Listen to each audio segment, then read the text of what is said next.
You are watching Rahinijar TV with Ilama Sayyid Abdul Basit Bukhari.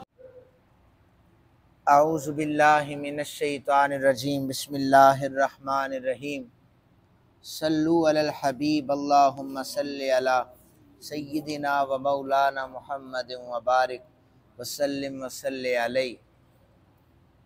हमारी गुफ्तगू का उन्वान नबी पाक सल्लल्लाहु अलैहि वसल्लम के सहाबाए किराम की हुजूर के साथ जो वफ़ादारियाँ थी उस हवाले से है।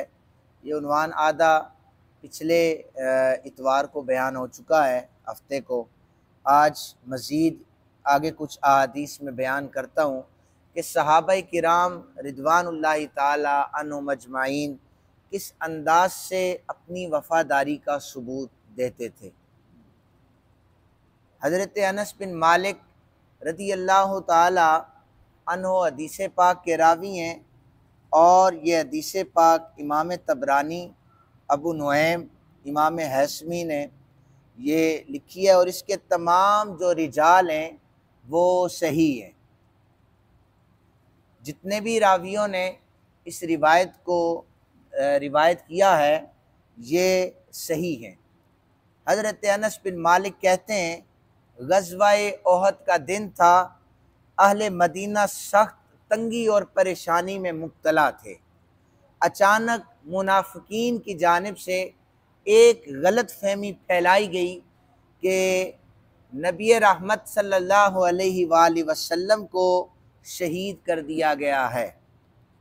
यहाँ तक कि मदीना मुनव्वरा में चीखो पुकार करने वाली औरतों की कसीर तादाद वहाँ पर मौजूद थी। अंसार में से एक औरत जो जिस तरफ से ओहद का जो रास्ता था उस मैदान से जो आने वाला रास्ता था इस तरफ दौड़ पड़ी। मैं पता तो करूं कि हमारे आका करीम सल्लल्लाहु अलैहि वसल्लम को लोग कह रहे नुकसान पहुंचा है या शहीद कर दिया गया है, तो मैं देखूं। ये औरत जब ओहद के मैदान की तरफ निकली तो रास्ते में से इसे रोक कर कहा गया कि तेरा बेटा ओहद के मैदान में शहीद हो गया है। उन्होंने सोचा बेटे के लिए जा रही है। इसने बेटे की खबर सुनी, कोई फिक्र नहीं की। फिर रास्ते में इसे एक और शख्स मिला, घुड़सवार। उसने कहा कि तेरे बाप ने भी शिरकत की थी ओहद के मैदान में, वो भी शहीद हो चुका है। इसने कदम आगे बढ़ाए, इसे बताया गया कि आपका खाविंद भी शहीद हो चुका है। और फिर किसी ने आकर कहा कि खाविंद के साथ साथ भाई भी शहीद हो चुका है। ये वाहिद इस्लाम की औरत है कि बेटा, बाप, भाई और खाविंद सब के सब मेरे आका करीम सल्लल्लाहु अलैहि वसल्लम पर कुर्बान हो गए। इसे जब चारों की खबर मिल गई तो इसने आखिरी शख्स से ये पूछा कि मुझे सिर्फ इतना बताओ, मेरे आका करीम सल्लल्लाहु अलैहि वसल्लम का हाल क्या है, मुझे और कुछ नहीं पता। तो वो शख्स कहने लगा, सामने काफिले में हमारे आका तशरीफ ला रहे हैं। इसकी निगाहें मेरे आका करीम सल्लल्लाहु अलैहि वसल्लम के चेहरे मुबारक पे पड़ी। पुकार के कहने लगी, या रसूल अल्लाह, मेरे माँ बाप आप पर कुर्बान, मुझे कोई मुसीबत, कोई तंगी, कोई परेशानी अब भूल चुकी है जब मैंने आपको सही सलामत देख लिया। तो ये आका करीम सल्लल्लाहु अलैहि वसल्लम की सहाबियां हैं कि जिन्होंने अपने सारे गमों को बुला दिया सिर्फ इस खातिर कि हमारे आका पाक को कोई तकलीफ ना पहुंचे।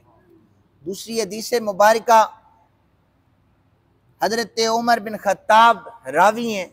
आप फरमाते हैं कि हजरत नबी पाक सल्लल्लाहु अलैहि वसल्लम ने हजरत मुसअब बिन उमैर को दुम्बे की खाल में मलबूस देखा। दुम्बे की खाल हजरत मुसअब बिन उमैर ने पहनी हुई थी। आका करीम सल्लल्लाहु अलैहि वसल्लम ने फरमाया, उन्जुरु इला हाज़र रजुल अल्लज़ी कद नव्वर अल्लाहु क़ल्बहु, ये जिस शख्स को तुम देख रहे हो ना दुम्बे की खाल में है, अल्लाह ने इसके दिल को रोशन फरमा दिया है।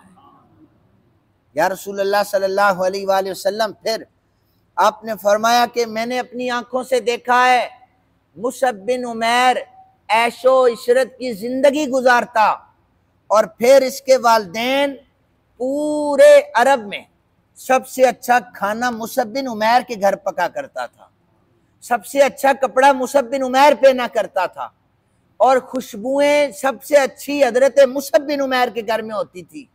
लेकिन इसने मेरा कलमा पढ़ा है, और मेरा कलमा जो पढ़ लेता है उसके लिए मुश्किलात सामने खड़ी होती हैं। ये मुश्किलात मेरे मुसअब बिन उमैर को आई हैं, तो इसने दुम्बे की जो खाल है वो पहन ली है। तो ये हजरत मुसअब बिन उमैर इस्लाम की खातिर कुर्बानियाँ थी इनकी। ओहद के मैदान में अगर किसी का जाना नसीब हो, हजरत सैयदुश्शुहदा अमीर हमज़ा रदी अल्लाह ताला अन्हु की बिल्कुल सर के तरफ दो कब्रें मौजूद हैं। एक है हजरत अमर बिन जमू और एक हजरत मुसअब बिन उमैर। इन दोनों सहाबियों की कब्रें वहाँ पर मौजूद है, हजरत अमीर हमज़ा के साथ। हजरत अमीर हमज़ा के लिए भी कफन नहीं था, एक चादर थी जिससे सर ढांपते थे तो पाँव नंगे हो जाते थे, और पाँव ढांपते थे तो सर नंगे हो जाते थे। यह अरब के अमीर तरीन लोगों का हाल था, जिन्होंने सब कुछ छोड़ दिया था अपने आका करीम के लिए। हजरत मुसअब बिन उमैर के लिए भी एक ही चादर थी, इनके लिए भी कफन पूरा नहीं था। दुनिया देख रही थी कि ये मुसअब इतने अच्छे अच्छे कपड़े पहना करता था, इसे क्या पड़ी थी। इन्होंने कहा कि दुनिया जहान की तकलीफ़ें मसाइब और गम बर्दाश्त कर लेंगे, लेकिन नबी पाक सल्लल्लाहु अलैहि वसल्लम की नामूस की खातिर हम एक लफ्ज़ भी सुनने के लिए तैयार नहीं है। इस दौर के नबी पाक सल्लल्लाहु अलैहि वसल्लम के उम्मतियों के लिए ये चीज़ ज़रूरी है कि उनके बताए हुए उसूल, अहकामात और सुन्नत, उनका तरीका, उनका रास्ता हम छोड़ देते हैं। ज़रा सी मुश्किल आ जाए हम छोड़ देते हैं। पानी ठंडा है, कल पढ़ लेंगे, मुख्तलिफ हीले बहाने हम कर लेते हैं, लेकिन सहाबाए किराम की ज़िंदगियों को अगर पढ़ा जाए तो फिर हम कामयाबी के रास्ते पर चल सकते हैं। हज़रत साद बिन रबी ये ओहद के मैदान में ज़ख्मी हालत में पड़े हुए थे।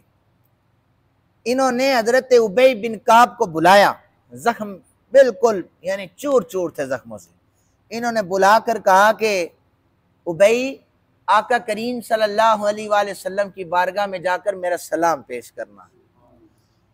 मेरे जिस्म पर नेज़े के 12 ज़ख्म लगे हुए हैं, और मैंने जो मेरे मुकाबिल आया था मैंने उसके जिस्म से अपने नेज़े को पार कर दिया है।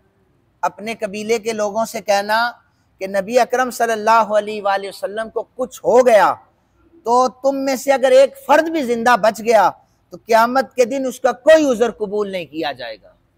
इमाम मालिक ने फरमाया था, जब गुस्ताखियाँ होती थी तो आपने फरमाया था कि अगर इस दौर में नबी पाक सल्लल्लाहु अलैहि वसल्लम के उम्मतियों के होते हुए कोई आका करीम सल्लल्लाहु अलैहि वसल्लम की गुस्ताखी करता है और उसका बदला नहीं लिया जाता तो उम्मती को जीने का कोई हक नहीं है।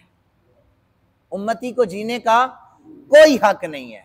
जब हमारे आका करीम की नामूस पर हमला हो तो सहाबाए किराम वाला रास्ता अपनाया जाएगा, जो सहाबाए किराम रिदवानुल्लाह ताला अन्हुम मजमईन ने अपनाया।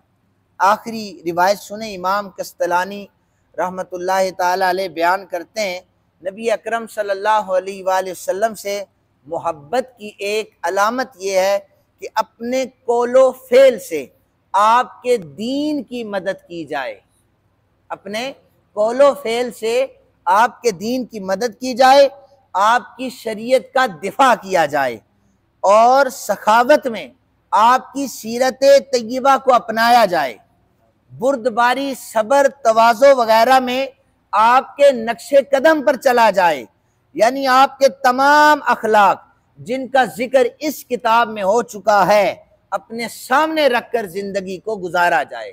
अल्लाह ताला का फजल है कि आज हमारी ये हदीस मुबारक की ये किताब मुकम्मल हो चुकी है। जितनी भी हदीस हमने बयान की हैं, अल्लाह ताला हम सबको इन पर अमल करने की तौफीक अता फ़रमाए। किताब लिखने वाले पर भी अल्लाह की रहमतों का नुज़ूल हो, पढ़ने वाले पे भी अल्लाह की रहमतों का नुज़ूल हो, सुनने वालों पर भी अल्लाह की रहमतों का नज़ूल हो। ये सीना बसीना इल्म होता है, सीना बसीना होता है। और आप एक दुआ पर ज़रा आमीन कहिएगा, एक दुआ पर आमीन कहिएगा कि हमारे एक मुशफ़िक़ और मेहरबान ने गुज़श्ता दिन मुझे इंतहाई अहम तरीन किताबों का तोहफ़ा पेश किया है, जिनमें तफासिर भी हैं, जिनमें अहादीस की कुतुब भी हैं, फ़िक़्ह की कुतुब भी हैं। और वो उनका मकसद सिर्फ़ ये है कि यहाँ से बैठकर दीन मोहम्मद पाक सल्लल्लाहु अलैहि वसल्लम की इशाअत की खातिर आप तक अहादीस का एक बड़ा ज़ख़ीरा पहुँचाया जाए। और आप तक जब ये अहादीस का ज़ख़ीरा पहुँचे तो आप घरों में, रिश्तेदारों में, मुआशरे में जाकर उसको फैलाएं। उनका मकसद सिर्फ ये है कि सिर्फ अल्लाह की रज़ा है। क्या मकसद है? अल्लाह की रज़ा है। अब मैं जो उनके लिए दुआ कर रहा हूँ, दुआ करें या अल्लाह जिन्होंने ये अजीम काम किया है, या अल्लाह उनके वालिदैन की कब्र को ठंडा फरमा दे, उन्हें कब्र में सुकून अता फरमा। और या रब्बे ज़ुल जलाल उनकी मुश्किलात में आसानियाँ पैदा फरमा, उनके रिस्क में बरकतें अता फरमा। अल्लाह ताला से दुआ है दीन की खातिर जो जिस अंदाज से तावन करेगा ये रायगा नहीं जाएगा, ये याद रखिएगा। और अब वीडियो बेशक आप बंद कर दें। मैं एक बादशाह